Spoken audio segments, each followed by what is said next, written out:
नमस्कार, यूपीसीएम न्यूज़ में आपका स्वागत है। मैं ऋषि कुमार। आप देख रहे हैं यूपीसीएम न्यूज़। पेश है आज की खास रिपोर्ट।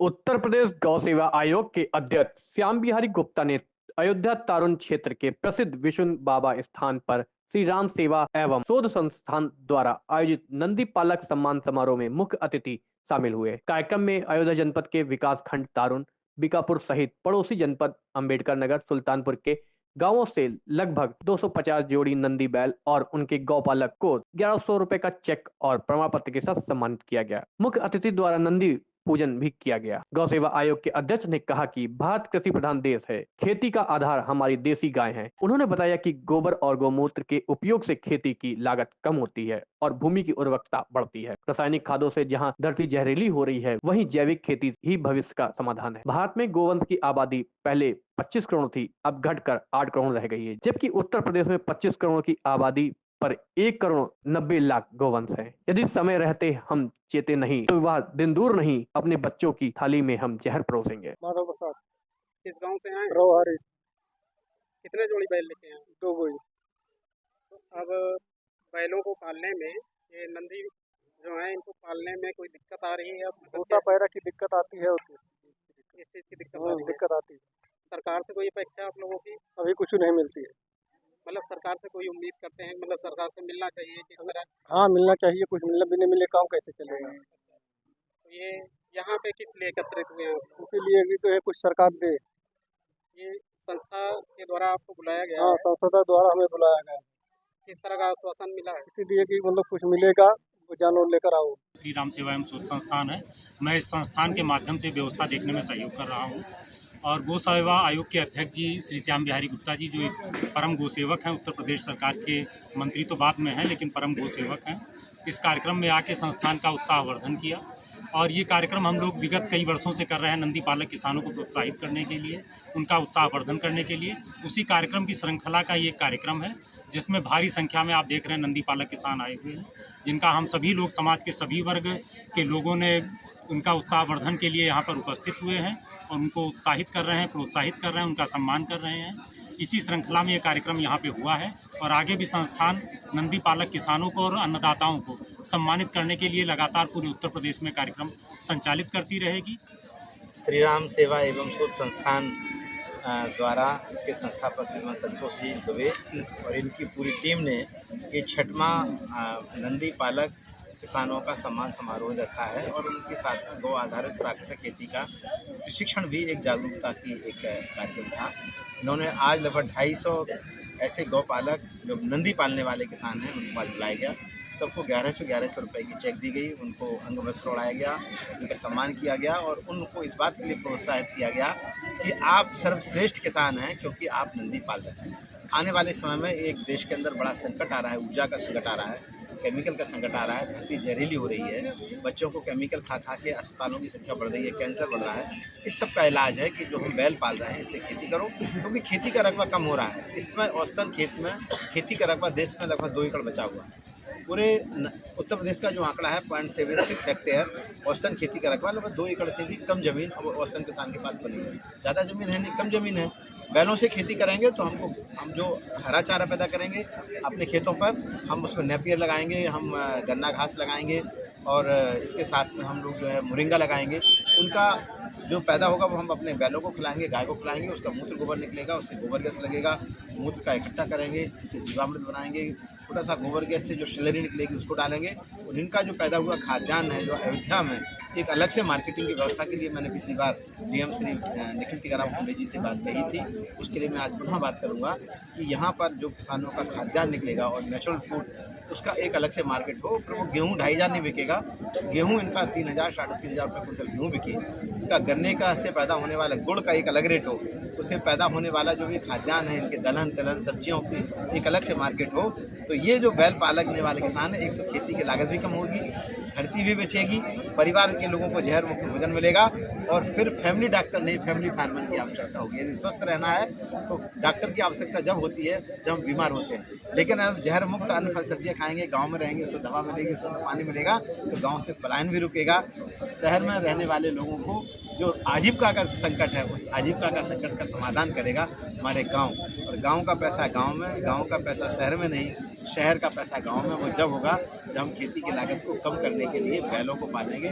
ट्रैक्टर जो पालने वाले लोग हैं और केमिकल डालने से क्या होता है कि जो मिट्टी में पाए जाने वाले सूक्ष्म जीवाणु और देसी केंचुआ मरता है। जब हम जीवामृत बनाएंगे तो 3 दिन में मात्र बन जाता है, जिसमें 1 प्लास्टिक के ड्रम में 10 किलो गोबर, 5 लीटर गौमूत्र, 1 किलो गुड़, 1 किलो बेसन, 200 ग्राम मिट्टी, 200 लीटर पानी, 6 चीज़ों को मिला के खेतों में डालेंगे तो आने वाले 6 महीने में हमारे खेत में हजारों देसी केंचुआ जाएगा। और केंचुआ छिद्र करके 8-10 फुट नीचे जाता, ऊपर जाता, नीचे जाता, ऊपर जाता है, आकाश के पानी को पाताल में ले जाने का काम करता है, जिससे हमारा जल स्तर भी ठीक रहता है।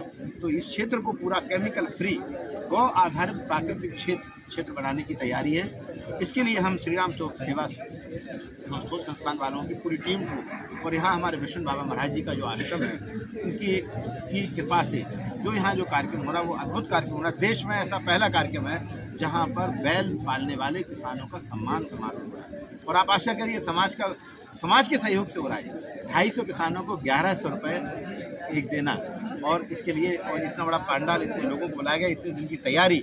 और अभी आपका हमारे आदरणीय संतोष त्रिवेदी जी ने यहाँ के जो कुलपति महोदय उनके साथ भेंट की है। हम लोग अभी कोशिश कर रहे हैं कि माननीय मुख्यमंत्री जी तक इस विषय को जाए और इनकी एक बैठक माने इससे होने वाले पर्यावरणीय लाभ, इससे होने वाले किसानों को फायदा और सरकार की जो केमिकल फर्टिलाइजर की सब्सिडी जो 2 लाख करोड़ रुपए कंपनियों को जा रही है, सरकार का तो बहुत फायदा है इससे, क्योंकि अस्पतालों की संख्या भी कम हो जाएगी, केमिकल पर खर्च हो रहा वो सब्सिडी वो भी कम हो जाएगी और यहाँ रहने वाले लोग जो है आत्मनिर्भर हो जाएंगे। अयोध्या में आने वाले लोगों को सारे दुनिया में प्रचार होगा कि अयोध्या में जाएंगे वहाँ केमिकल फ्री फूड मिलेगा, वहाँ रसायन मुक्त भोजन मिलेगा, तो सारी दुनिया को एक बड़ा एग्री टूरिज्म बनाने का ये अवसर मिलेगा। तो इन सारे चीज़ों को फायदों को देखते हुए एक पूरी रिपोर्ट तैयार करके माननीय मुख्यमंत्री जी से इन लोगों को बनाने की आगे योजना है। और फिर दैहिक दैविक भौतिक तापा राम राज्य नहीं कहू व्यापा, जो राजा राम हमारे राम लक्ष्मण भरत, ये भरत का क्षेत्र है, यहाँ उनकी तपस्थली है नंदीग्राम।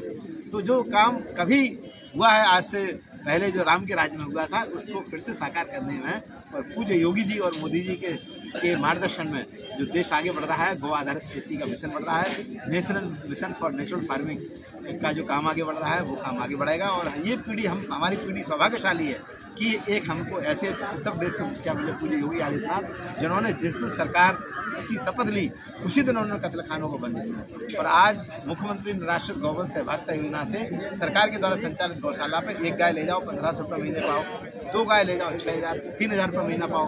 तो हम चाहेंगे जिसके घर में 2 बैल है तो उसको 3,000 रुपये यदि महीना मिलने लगता है, एक बैल पर 1,500, 2 पर 3,000 रुपये, तो साल भर में 36,000 रुपये। तो बैल भी पलेगा। हरा चारा का लिए जो विभिन्न IGFRI, झांसी में IGFRI Indian grassland and fodder research institute, वो यहाँ के कुछ लोगों को वहाँ पे हम चारे की कई किस्मों की ट्रेनिंग दिलाएंगे, जिससे हर किसान के खेत में हरा चारा इतना पैदा होगा कि कम से कम 10 किलो हरा चारा 1 दली और 2 दली हम अपने गायों को, बैलों को, भैंसों को दे सकेंगे। तो इससे हमारा उनका खाने का खर्चा हमारा कम हो जाएगा। इन्हीं सारी चीज़ों के लिए जो इन्होंने पहल प्रारंभ की, आने वाले समय में हम इस तरह के कार्यक्रम का आयोजन पूरे उत्तर प्रदेश के 75 जिलों में करने की तैयारी है। और ये इनके सफल कार्यक्रम के लिए मैं बहुत बहुत साधुवाद देता हूँ। और सरकार की ओर से पूज्य योगी आदित्यनाथ की तरफ से नहीं, वैसे देखिए राजस्थान ने बैल से खेती करने जो जिसके पास 1 जोड़ी बैल है उसको 30,000 रुपये देने का घोषित किया है। हमारे माननीय मुख्यमंत्री जी ने कहा 1 गाय ले जाओ 1500 रुपये महीना पाओ, 2 गाय ले जाओ 3,000 पाओ, 3,000 रुपये यदि मिलता है तो 36,000 रुपये साल का होता है। मैं महाराज जी से एक इनका प्रस्ताव तैयार करके माननीय मुख्यमंत्री जी से बनवाऊंगा कि जो बैलों से खेती करते हैं उनको 36,000 रुपये महीना साल का, 36,000 रुपये साल का इनको मिलेगा, तो इसको भी प्रोत्साहन मिलेगा और हमारी खेती भी बचेगी, मानव भी बचेगी। गौशालाओं के 4 काम थे। पहला काम था कि जो जिस दिन माननीय योगी जी ने शपथ ली उस दिन उन्होंने कहा कि हम गौवंश की तस्करी को बंद करेंगे और जो गौवंश के कत्लखाने हैं हम उनको बंद करेंगे। और गौशालाओं उसकी स्थापना, उसकी 4 चरण थे। पहला चरण था कि जो गाय रोड पर घूम रही है वो गाय गौशाला में जाए। दूसरा काम था उसकी टैगिंग हो। तीसरा काम है उनको गौ आधारित प्राकृतिक खेती, गाय की उपयोगिता का, पंचगव्य का, बायोगैस का, गौमूत्र कलेक्शन का वहाँ पर ट्रेनिंग हो। और चौथा काम था वो गाय सब किसानों को वापस दे दी जाए। एक गाय पे पहले 900 रुपये था, आज 1500 रुपये कर दिया। तो एक काम तो हो गया कि छुट्टा गायों को उसके अंदर बंद कर दिया गया, लेकिन जो दूसरा और तीसरा जो काम वो सब ब्रेक हो गया कि उनको किसानों को गौमूत्र गोबर आधारित खेती की ट्रेनिंग नहीं दी गई। और आज माननीय मुख्यमंत्री जी ने हम लोगों को गौसेवा आयोग को यही जिम्मेदारी सौंपी है कि पूरे प्रदेश में 7,716 स्थान पर जो गौशाला चल रही हैं, इनको गौ आधारित प्राकृतिक खेती पंचगव्य उत्पाद, बायोगैस एनर्जी, नेचुरल फार्मिंग का स्कूल बना दिया जाए। तो हम लोग अब ट्रेनर बनाने का काम कर रहे हैं। अभी हरा चारा उत्पादन के लिए हम लोग आगे आ रहे हैं कि हर गौवंश को कम से कम 5 किलो से 10 किलो हरा चारा उपलब्ध हो। इसकी हम लोग इस बार छेड़ने वाले हैं। इसकी शुरुआत हुई है। अभी 2 दिन पहले 9 तारीख को माननीय मुख्यमंत्री जी झांसी आए थे। माननीय मुख्यमंत्री जी से इस विषय को लेकर बात हुई। पूरे प्रदेश में हरे चारा का उत्पादन इतना बढ़ाना है कि जिससे गाय के खाने की फीडिंग कॉस्ट कम हो जाए।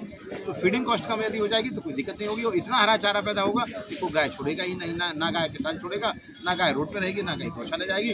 गौशाला में जो 12,58,000 गौवंश है वो आगे आने वाले समय में सब किसानों को देना है। वो सारी गौशालाएं हमारे एजुकेशन के सेंटर बन जाएंगी। गौशाला गायों के लिए नहीं है बल्कि वो गायों का एक संरक्षण केंद्र थोड़े समय के लिए, वो लंबे समय के लिए नहीं है। वो ब्रेक है, उसको हम लोग पूरा करेंगे। यूपीसीएम न्यूज़ में आज के लिए बस इतना ही। देखते रहें यूपीसीएम न्यूज़। हमारे चैनल को सब्सक्राइब करें और लाइक करें। धन्यवाद।